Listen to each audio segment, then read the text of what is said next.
السلام علیکم، میں ہوں تبسم ریاض رانجھا اور آپ دیکھ رہے ہیں ویژن پوائنٹ کی خصوصی رمضان ٹرانسمیشن۔ آج 18واں روزہ ہے اور دوسرے عشرے کی اگر بات کی جائے تو دوسرا عشرہ بھی اب بالکل 2 دن کے بعد اختتام پذیر ہو جائے گا، اور اس رمضان میں سب سے بڑی چیز ہے وہ ہے توبہ کرنا، اپنے گناہوں سے توبہ کرنا، اپنے رب کو راضی کرنا۔ اسی حوالے سے آج حافظ اسد صاحب ہمارے پاس موجود ہیں، ان سے بات کرتے ہیں۔ السلام علیکم جی۔ وعلیکم السلام۔ بہت شکریہ اسد صاحب، آپ نے وقت دیا۔ اسد صاحب، قوم کی بات کی جائے، ہم مسلمانوں کی بات کی جائے، ہم سب بھٹک چکے ہیں، گناہ گار ہیں، غلطیاں ہوتی ہیں اور بار بار غلطیاں ہوتی ہیں۔ معاف کرنے والی ذات اللہ تعالیٰ کی ہے، ہر روز گناہ ہوتے ہیں، ہر لمحے گناہ ہوتے ہیں۔ کیسے معافی مانگی جائے، کیسے توبہ کی جائے کہ ہمارے گناہ جو ہیں وہ کم ہو جائیں اور ہم نیکی کی راہ پہ آ جائیں؟ بسم اللہ الرحمن الرحیم۔ سب سے پہلے میں آپ کا مشکور ہوں کہ آپ نے مجھے مدعو کیا اور اس موضوع پہ گفتگو کرنے کا موقع دیا۔ اللہ پاک آپ سب کو دارین کی سعادت نصیب فرمائے، آمین۔ اللہ تبارک و تعالیٰ نے قرآن مجید فرقان حمید میں ارشاد فرمایا، یا ایھا الذین آمنوا توبوا الی اللہ توبۃ نصوحا، اے ایمان والو اللہ کی بارگاہ میں توبہ کرو، توبۃ نصوحا، ایسی توبہ کرو کہ جو اگلوں کے لیے نصیحت ہو۔ اب ہم نے سب سے پہلے یہ معلوم کرنا ہے، ہمیں پتہ ہونا چاہیے کہ توبہ کہتے کسے ہیں، توبہ کا معنی کیا ہے۔ توبہ کا معنی ہے پلٹنا، رجوع کرنا، اور حضور نبی کریم رؤوف الرحیم صلی اللہ تعالیٰ علیہ وآلہ وسلم فرماتے ہیں، الرجوع معصیت اللہ تعالیٰ الی طاعتہ، یعنی اللہ کی نافرمانی سے اللہ کی فرمانبرداری کی طرف لوٹنا، سبحان اللہ۔ یہ ہے توبہ۔ اور توبۃ النصوحہ، حضرت عمر فاروق اعظم رضی اللہ تعالیٰ عنہ فرماتے ہیں کہ جو شخص اللہ کی بارگاہ میں توبہ کر لے تو وہ جب اچھائی کے اندر داخل ہو تو برائی کی طرف نہ پلٹے۔ جس طرح تھنوں سے دودھ کو نکالا جاتا ہے اور دودھ دوبارہ تھنوں میں نہیں داخل کیا جا سکتا، اسی طرح جب بندہ اللہ تبارک و تعالیٰ کی بارگاہ میں سچے دل سے توبہ کرے پھر دوبارہ گناہوں کی طرف نہ پلٹے۔ حضور نبی کریم رؤوف الرحیم صلی اللہ تعالیٰ علیہ وآلہ وسلم کی بارگاہ میں ایک شخص آیا اور کمبل اوڑھا ہوا تھا۔ اچھا۔ تو حضور نبی کریم صلی اللہ تعالیٰ علیہ وسلم نے پوچھا کدھر جا رہے ہو؟ تو عرض کی، یا رسول اللہ میں ایک جھاڑی سے گزر رہا تھا تو میرے کانوں میں چڑی کے بچوں کی آواز پڑی، تو میں نے چڑی کے بچوں کو اٹھایا اور اپنے کمبل کے نیچے لے لیا، تو چڑی میرے سر پہ چکر کاٹنے لگی۔ کچھ دیر میں نے دیکھا وہ سر پہ بار بار میرے چکر کاٹ رہی تھی، تو میں نے ان بچوں کو نیچے رکھ دیا زمین پر، تو وہ چڑیا جا کے اپنے بچوں کے ساتھ لپٹ گئی۔ پھر میں نے ان کو اٹھایا اور اپنے کمبل کے نیچے لے لیا اور اب وہ میرے پاس ہی ہیں۔ تو حضور نبی کریم رؤوف الرحیم صلی اللہ تعالیٰ علیہ وسلم نے فرمایا ان کو نیچے چھوڑو۔ جب نیچے چھوڑا تو اسی طرح وہ چڑیا اپنے بچوں کے ساتھ لپٹی ہوئی تھی۔ تو اس وقت حضور صلی اللہ تعالیٰ علیہ وسلم نے ارشاد فرمایا کہ مجھے اس رب کی عزت و جلال کی قسم کہ جس طرح یہ ماں بچوں کی ماں اپنے بچوں سے پیار کرتی ہے، اس سے کہیں بڑھ کر زیادہ اللہ تبارک و تعالیٰ اپنے بندوں سے پیار کرتا ہے۔ سبحان اللہ، سبحان اللہ۔ لا تقنطوا من رحمت اللہ، وہ رب فرماتا ہے میری رحمت سے کبھی مایوس نہ ہونا، تم جب بھی میرے در پہ آؤ گے توبہ کرو گے میں تمہیں بخش دوں گا۔ حضور سرور کونین صلی اللہ تعالیٰ علیہ وسلم نے فرمایا التائب من الذنب کمن لا ذنب لہ۔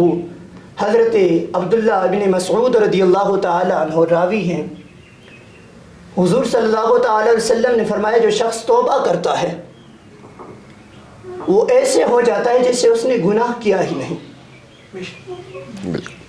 جب ہم بھی توبہ کر لیں گے، ہم اللہ تبارک و تعالیٰ کی بارگاہ میں سچے دل سے توبہ کریں گے تو اللہ تبارک و تعالیٰ ہمارے گناہوں کو بخش دے گا۔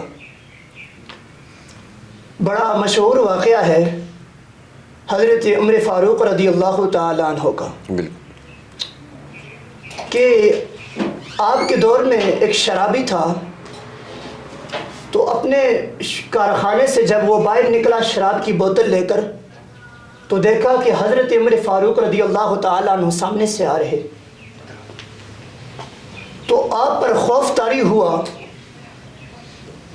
کہ جب اس شرابی نے دیکھا کہ حضرت عمر فاروق رضی اللہ تعالیٰ عنہ سامنے سے آ رہے ہیں، تو دل ہی دل میں اللہ تبارک و تعالیٰ کی بارگاہ میں توبہ کی سچے دل سے، یا اللہ آج مجھے عمر کے سامنے شرمندہ ہونے سے بچا دے، آج مجھے عمر کے درے سے بچا دے، یا اللہ میں تیرے بارگاہ میں سچے دل سے توبہ کرتا ہوں، مولا آئندہ شراب کو چھونے بھی نہیں۔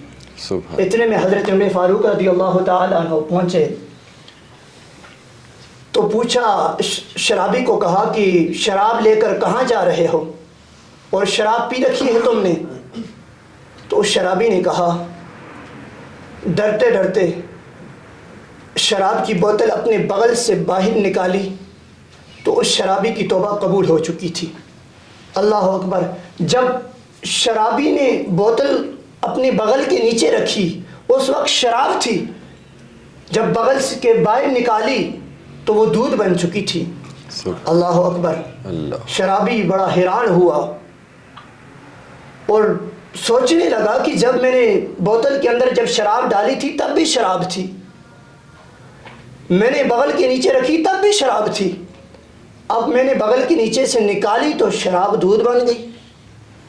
حضرت عمر فاروق اعظم رضی اللہ تعالیٰ عنہ بھی بڑے تعجب میں آئے، اور اتنے میں غیبی آواز آئی کہ عمر تعجب نہ کر، یہ میرے بندے کی سچی توبہ کی برکت ہے، میرے بندے نے سچے دل سے مجھ سے توبہ کی، مجھ سے استغفار کی، تو میں نے اس شراب کو دودھ میں بدل دیا۔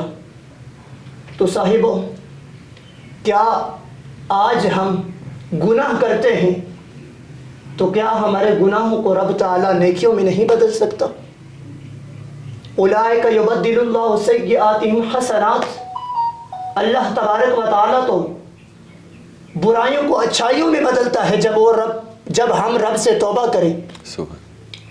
وہ بڑی غفور رحیم ذات ہے جو رب شراب کو دودھ میں بدلنے میں قادر ہے، جو رب شراب کو دودھ میں بدل سکتا ہے، وہ رب ہمارے گناہوں کو بھی نیکیوں میں بدل سکتا ہے۔ سبحان اللہ، سبحان اللہ، سبحان اللہ۔ حافظ اسد صاحب، آپ کا میں جتنا شکریہ ادا کروں اتنا کم ہے۔ یہ تھے آج کی ٹرانسمیشن میں ہمارے ساتھ حافظ اسد صاحب، اور اسد صاحب نے بڑی ہی گہرائی کی بات کی، بڑی پتے کی بات کی کہ گناہ ہر شخص سے ہو رہے ہیں۔ اگر ایسا ہوتا، اگر ہر شخص کے اوپر گناہ لکھے ہوتے نا کہ وہ گھر سے باہر نکلتا تو اس کے اوپر لکھا ہوتا کہ فلاں نے فلاں گناہ کیے، تو نہ جانے کتنے لوگ گناہ کر کے مر جاتے۔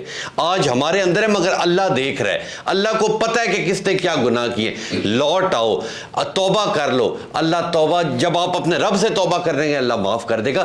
توبہ کرنے والے تو بنو، ہم مسلمان ایسے ہو چکے ہیں ہم اپنے رب سے توبہ بھی نہیں کرتے، نماز پڑھنے نہیں جاتے، گناہ کر لیتے، گناہ پہ پھر گناہ کر لیتے، مگر توبہ کی جانب نہیں جاتے۔ زندگی موت اللہ کے ہاتھ میں، کسی لمحے ایسا نہ ہو کہ انسان چلا جائے اور کہے کاش میں نے توبہ کرنی تھی، توبہ کا وقت نہیں ملا۔ ہر لمحے، ہر وقت موت کو یاد رکھے اور اپنے گناہوں کی توبہ کریں، نیکی کے کام کریں، تاکہ جو یہ زندگی کا سفر ہے یہ بھی آسانی سے گزر جائے، اور اس کے بعد جو اگلا سفر ہے جدھر ہم نہ جانے کتنی ساری زندگی رہنے، مرنے کے بعد اللہ اس گھڑی کا بھی لازمی سوچے۔ تو انشاءاللہ آپ سے کل کی ٹرانسمیشن میں ملوں گا، تب تک کے لیے اپنے میزبان تبسم ریاض رانجھا کو دیجیے اجازت۔ اللہ نے کے بعد۔